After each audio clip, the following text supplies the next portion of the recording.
Depois de 16 anos, a Hungria vai ter um novo governante. O país do leste europeu elegeu o candidato de centro-direita Peter Magyar, ao dar 138 cadeiras do parlamento para o partido TISA, liderado pelo político. Magyar derrotou Viktor Orbán, um dos principais nomes da extrema-direita global e que estava no cargo de primeiro-ministro desde 2010. A estagnação da economia húngara é apontada como o principal motivo para a derrota do Orbán, aliada ao fato do país ter se distanciado da União Europeia e se tornado essencialmente dependente da Rússia. O resultado repercutiu em todo o mundo. O ex-presidente dos Estados Unidos, Barack Obama, disse que a derrota do Orbán é uma vitória da democracia. Ursula von der Leyen, presidente da Comissão Europeia, disse que a Hungria volta a escolher a Europa, retomando um caminho de prosperidade. O detalhe é que o futuro premier, Peter Magyar, era um antigo fã do Orbán e não é exatamente conhecido pelas posições progressistas. Na campanha, ele prometeu combater a corrupção, melhorar a economia do país e destravar bilhões em investimentos da comunidade europeia, que o Orbán tinha barrado, defendendo a bandeira do ultranacionalismo. Terça-feira, 14 de abril de 2026.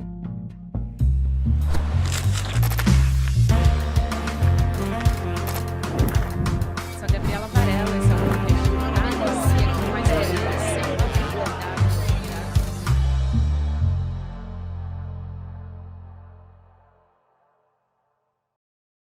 Olá, seja muito bem-vindo, seja muito bem-vinda. Eu sou a Gabriela Varela, está começando o videocast em detalhes aqui no ICL Notícias. De segunda a sexta-feira, a gente sempre analisa uma temática, uma notícia importante do momento. Meu convidado hoje é o doutor em Ciências Sociais, Gustavo Menon. Professor, é um prazer te receber mais uma vez. Bem-vindo. Sempre uma honra e uma grande satisfação falar com todos vocês. Prazer é todo nosso, professor. E acho que a gente pode começar essa conversa sobre o resultado eleitoral na Hungria, dizendo que foi uma vitória muito importante do partido TISA, né, que conquista 138 das 199 cadeiras do parlamento. Você pode me corrigir aqui de todas as informações que eu estou trazendo, tá?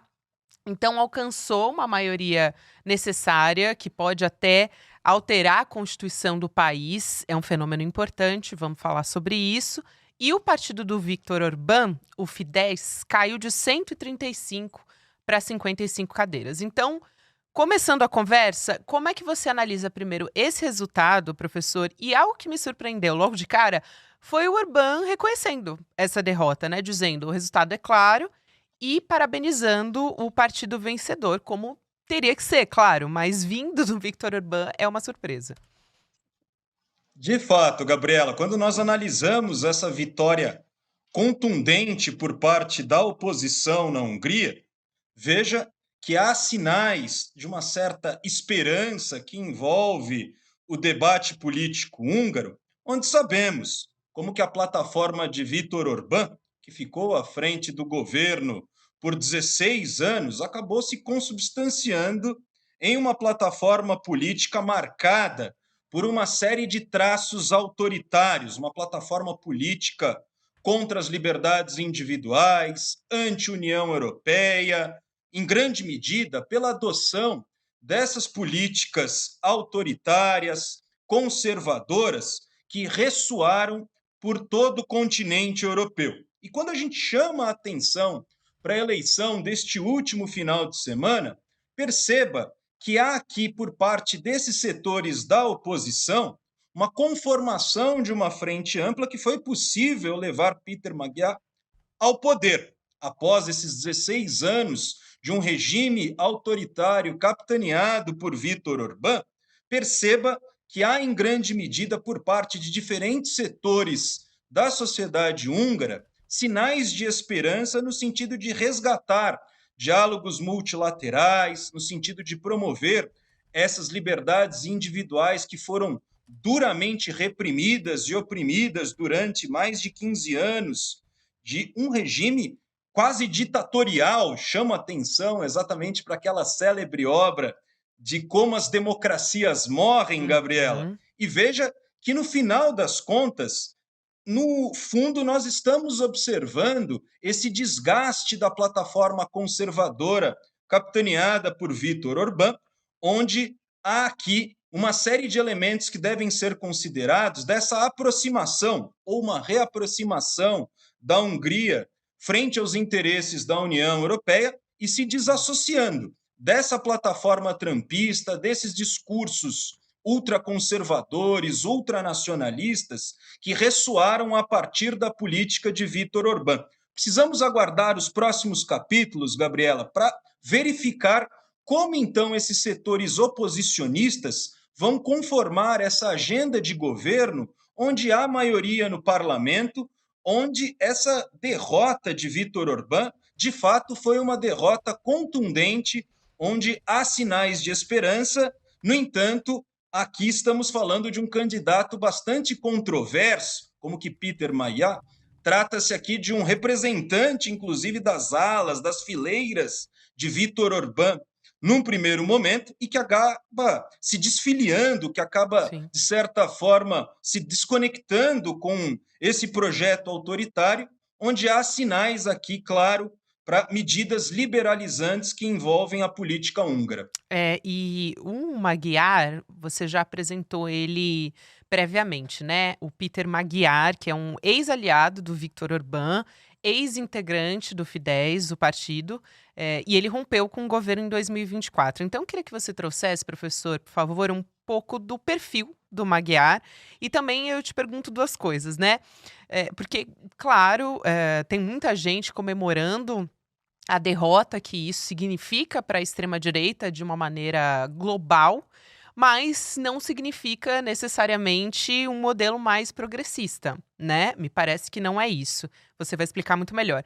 E a outra coisa Exatamente, Gabriela. não, imagina, é só se o fato de ele conhecer o sistema por dentro, porque afinal ele já fez parte do modelo Orbán, isso foi um diferencial também para acabar conseguindo derrotar esse modelo. Sem dúvidas, Gabriela. Quando a gente analisa exatamente essas rupturas que se deram durante o governo de Viktor Orbán, veja que Peter Maria trata-se exatamente de um dos nomes que acabou se desconectando dessa plataforma de recrudescimento das políticas, em especial políticas migratórias, como Uhum. que durante o governo Orbán podemos verificar uma série de iniciativas, uma série de políticas muito conectadas com esse tom xenófobo. E, de fato, esses setores oposicionistas não são setores progressistas da sociedade húngara. Chamo a atenção para a participação da esquerda de forma bastante residual nesse pleito, nessa eleição do último final de semana, onde houve, de fato, a conformação dessa frente ampla, de uma plataforma política mais ampla, que acabou se consubstanciando na eleição e na vitória de Peter Magyar. E veja que, do ponto de vista dessa heterogeneidade em termos de plataforma política, veja que Peter Magyar tenta acenar para setores como a social-democracia húngara, setores de centro-direita. Há, claro, um entusiasmo no sentido de derrotar um dos maiores déspotas da Europa nessa primeira metade do século XXI. No entanto, não há, por parte das alas progressistas, esse entusiasmo, sabendo que há aqui na liderança de oposição de Peter Maia, trata-se aqui de basicamente um discurso pró-União Europeia, um resgate da agenda multilateral, onde a União Europeia está envolvida em diferentes conflitos geoeconômicos, geopolíticos, com pressões em meio a essa crise do multilateralismo para elevar os seus gastos militares, está diante também da guerra na Eurásia. Então perceba, Gabriela, que em grande medida o TISA, veja que esse partido, então, que vem sendo capitaneado por Peter Magyar, trata-se aqui de uma plataforma que acabou ganhando a votação, ganhando a incorporação dessas fileiras de diferentes correntes políticas, uma vez que houve esse cansaço por parte da plataforma política adotada por Viktor Orbán. Como que no caso húngaro, nós podemos visualizar esse receituário da ultradireita global que acabou liderando campanhas eleitorais, chegando ao poder em diferentes países, inclusive na realidade europeia. O Magyar, ele também se define, além de conservador, como religioso. Ele tem símbolos que ele utiliza que são patrióticos, né? Tem algumas semelhanças até com o Viktor Orbán. Tem também um componente interessante dessa eleição, interessante e também um pouco chocante sobre a esquerda húngara. Quando a gente olha para o resultado, para a parcial das apurações, professor, praticamente acabou a esquerda húngara, né? Desapareceu dessas eleições. Teve só 2% dos votos, na verdade nem chegou a 2% no momento que eu olhei, 1,9%. Então, como é que a gente explica essa hegemonia, né, desse espectro da direita, da extrema-direita e da centro-direita nessa política húngara atual? Vale a pena rememorar que a Hungria foi governada por sucessivos governos de esquerda Pois é. em uma conjuntura da Guerra Fria. Chamo a atenção exatamente para esse quadro após a Segunda Guerra Mundial, isto é, após 1945, como que, do ponto de vista dos governos húngaros, muitos governos alinhados do ponto de vista político, do ponto de vista econômico, com a experiência soviética, e após esse contexto de Guerra Fria, ou seja, após a queda do Muro de Berlim em 1989, com a dissolução da União Soviética em 1991, você tem um quadro exatamente de elevação dessas forças políticas de direita e de extrema direita no país, à esteira exatamente dessa dissolução da União Soviética. Como que esses setores ganharam fôlego, ganharam protagonismo na vida política húngara, onde de fato cada vez mais nós observamos como que há praticamente agendas que são agendas únicas do ponto de vista da conformação dessas disputas eleitorais. Viktor Orbán se destacou exatamente nos primeiros anos do novo milênio, aqui nos anos 2000, chamando a atenção exatamente para esse quadro de desgaste da União Europeia, como que a União Europeia foi alvo de duras críticas por parte de Viktor Orbán, mas sem dúvidas nenhuma a gente percebe como que os setores à esquerda ficaram totalmente marginalizados dessa disputa eleitoral, sem grande representação no parlamento húngaro, e mais do que isso, em uma tentativa de se reconectar com essas teses da primeira metade do século XXI, onde de fato essas correntes de extrema direita, de direita, no plano das relações internacionais, acabaram abocanhando diferentes setores da sociedade europeia. E aí, professor, acho que é um gancho bom para puxar um pouco da biografia do Viktor Orbán, né? Porque ele começou a carreira dele se dizendo um liberal também, até pela via democrática, e depois ele foi pavimentando esse caminho pela extrema direita. Tem muita gente, até que antes eram aliados do Orbán, que dizem que ele era um oportunista mesmo, que ele viu um espaço para crescimento dessa via dentro do partido, nesse nicho, e aí foi pavimentando, né? Então, eu queria te pedir para traçar um pouco desse histórico. Aliás, tem uma história muito curiosa que eu já puxo aqui desse período, que é a seguinte: aquele bilionário americano que é de origem húngara, o George Soros, né, financiou os estudos do Viktor Orbán na Grã-Bretanha. E depois ele virou um grande alvo político do Orbán. Então, acho que mostra um pouco também desse histórico dele, né? Estou falando de 1989, se eu não me engano, foi o momento que ele se forma. Exatamente, Gabriela. Perceba o paradoxo exatamente que acabou envolvendo a trajetória política de Viktor Orbán, mas em grande medida como é que ele se coloca nos dias de hoje contra aquilo que ele diz que é o globalismo, né? Isso. Essa agenda muito capitaneada pela União Europeia, O próprio Viktor Orbán fala que na Hungria nós tínhamos exatamente um regime político de uma democracia iliberal.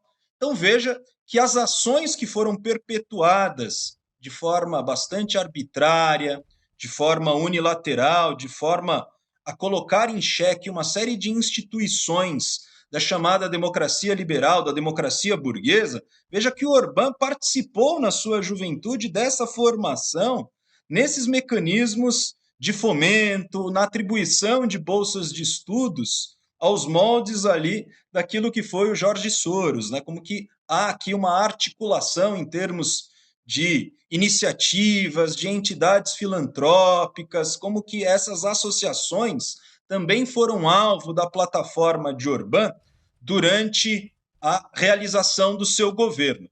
E chama a atenção nessa trajetória política de Viktor Orbán o seu desprezo pelas minorias, né? Como que uma série de ativistas foram barbaramente reprimidos, comunidade LGBTQIA+, os próprios imigrantes, como que a partir da guerra civil na Síria, Viktor Orbán foi essa voz que recrudesceu as políticas imigratórias na Hungria, chefiando a partir da CEPAC, né, dessa conferência de setores conservadores, ações coordenadas dessa extrema-direita global, e onde esses ecos, Gabriela, permanecem intactos, permanecem ressoando na contemporaneidade, se fazendo valer na adoção de plataformas políticas de diferentes governos.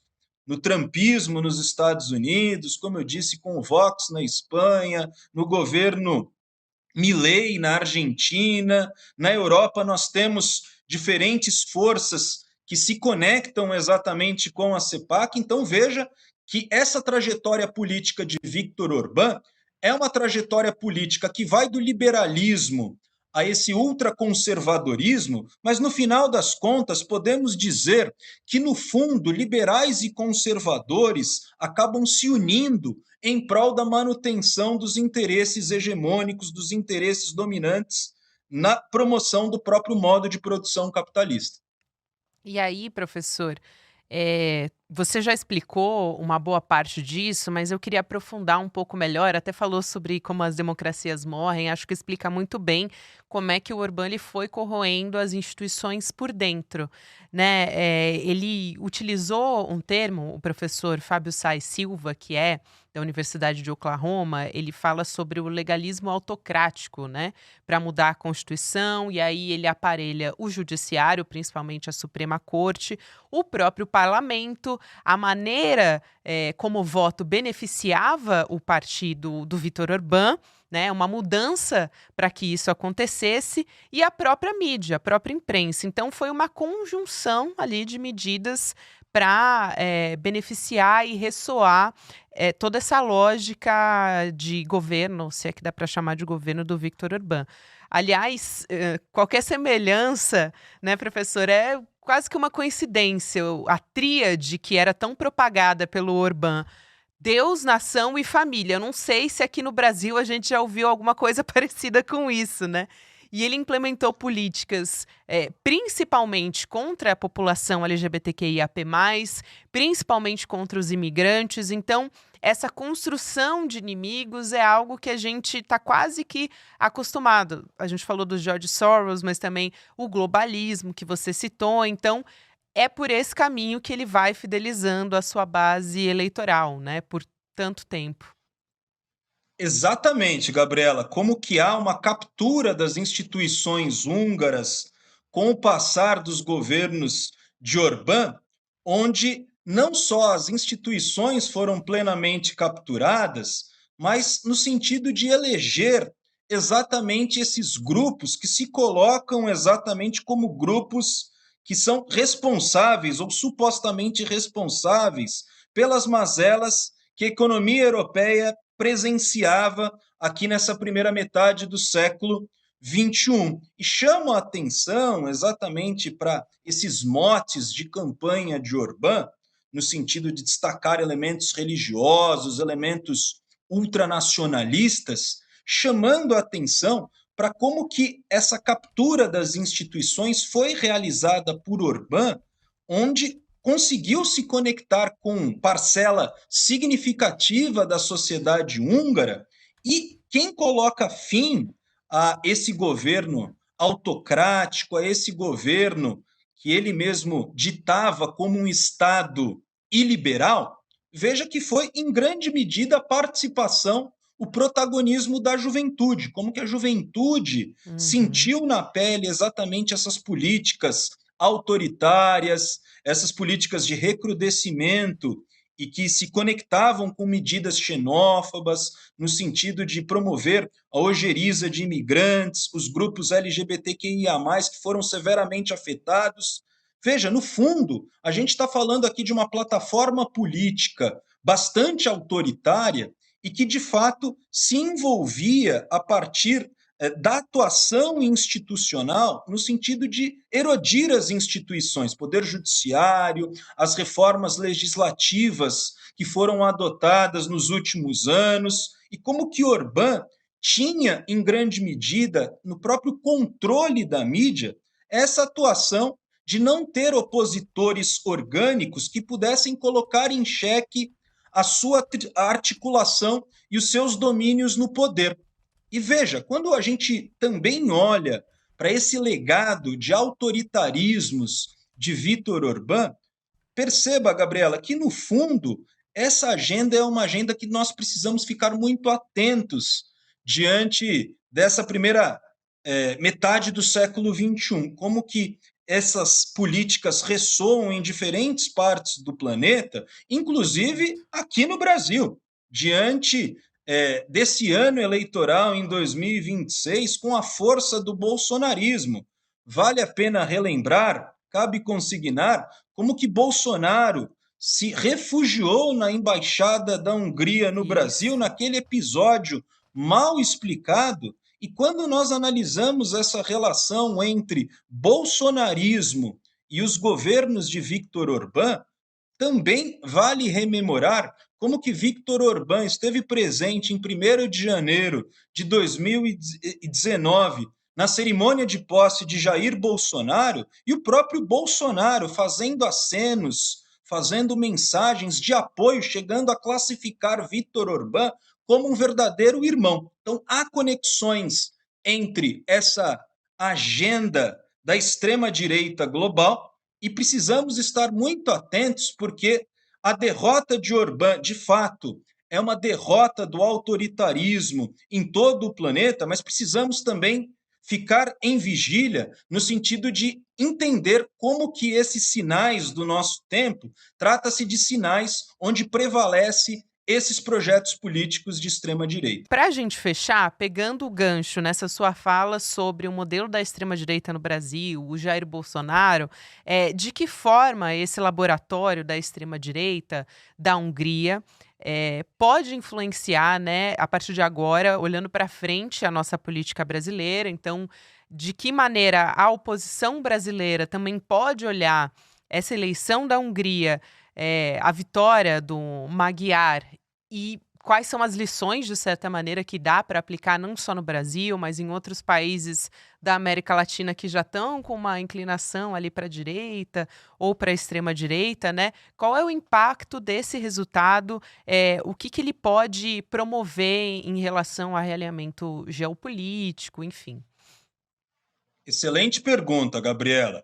Veja que é uma vitória do multilateralismo, É. é uma vitória contra essas tendências autoritárias do nosso tempo, onde, de fato, na realidade brasileira, no presente ano, em 2026, estamos diante de um processo eleitoral que será conduzido do campo bolsonarista, será conduzido por tais agendas que foram implementadas na realidade húngara, como que, de um lado, o bolsonarismo tenta, de certa forma, se fazer valer desse alinhamento com essas teses da extrema-direita global, com o trumpismo nos Estados Unidos, também chamando a atenção para uma guinada da correlação de forças na América Latina e principalmente em alguns países da América do Sul, Gabriela. Chama atenção aqui para a eleição de Kast no Chile, a presença ainda muito forte do fujimorismo no Peru,